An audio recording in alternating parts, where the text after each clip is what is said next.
Marcus Shaver Jr. of Boise State University. The Nails sank Utah at the last second. It took an extra 16 days and 39 plus minutes, but Boise State's Marcus Shaver Jr. came through in the end. The senior guard knocked down a three-pointer with 1.7 seconds left to lift the Broncos to a 62-59 victory over Utah State Thursday night at the Spectrum. It was the one and only field goal of the night for BSU's leading scorer, who missed the first 10 shots of the contest, which was postponed from its original date of January 4 due to COVID-19 issues in the Broncos program. When I subbed Shaver out that last time, he hadn't made a shot yet, Boise State head coach Leon Rice said. I told him, you're going to make the next one.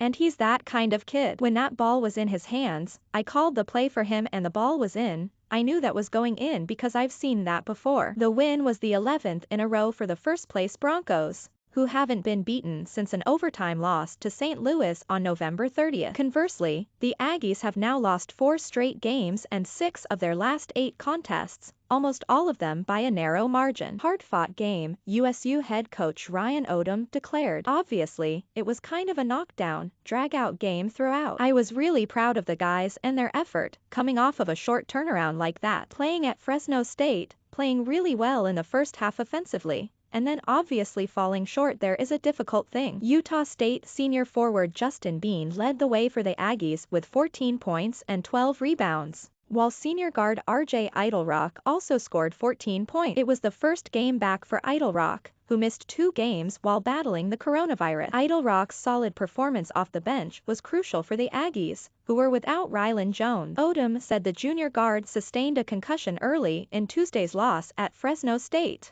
but that he should be back soon despite not even being on the bench Thursday night. With Jones out and senior guard Brock Miller still sidelined by back issues, only 8 Aggies played in the loss. Overall, Utah State continued to struggle from three-point range, while shooting just 38.5% from the field. The Aggies also lost the rebound battle to the Broncos 43-38. Primarily due to formidable presence of Boise State forward Mladen Armus. The 6'10" senior from Serbia pulled down a season-high 19 rebounds, 10 of them on the offensive glass, while also putting up a season-best 22 points and causing Utah State all sorts of trouble in the paint defensively. He's a beast. That guy's a beast, Odom said of Armus. He had 10 in another game, and he had 6 at the half tonight. He's a problem in there. He just waits down there in and around the rim. When the ball comes off, he's got a great nose for the ball and he's physical. Boise State, which also got 15 points from senior forward Abu Kigab and 11 from senior guard Emmanuel Akot,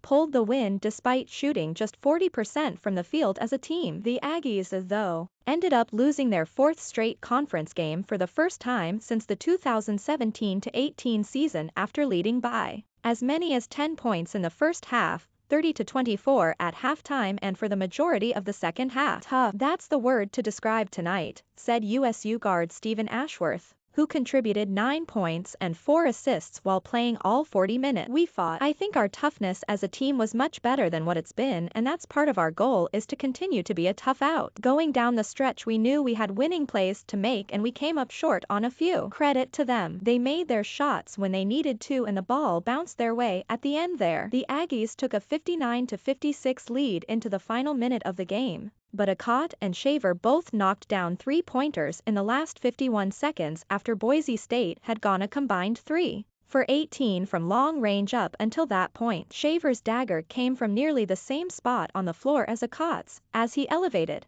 turned and buried a difficult shot when it mattered the most. Stevens' defense was fabulous tonight against Shaver, Odom declared. Ended up making the winning basket, but he couldn't get one off before that and the ones that he got off weren't great looks because Stevens right there the entire time. After Shaver's shot went in, the Aggies called a timeout to set up a final shot, followed by Boise State calling a timeout and USU another one. Ultimately, USU forward Brandon Horvath ran the baseline and attempted to connect on a long pass to Idlerock near half court. He ended up colliding with Kigab in mid-air along the sideline, but nothing was called and Bean's wild 3-pointer attempt came after the final buzzer. What a ball game, Rice said. And this team has been so competitive, but they've just lost a lot of heartbreakers. They're a really good basketball team, Great players, so well coached. We were in a dogfight, and we knew that going in. The Aggies now have nearly a week off to try and regroup before returning to action on January 26 when they host San Diego State.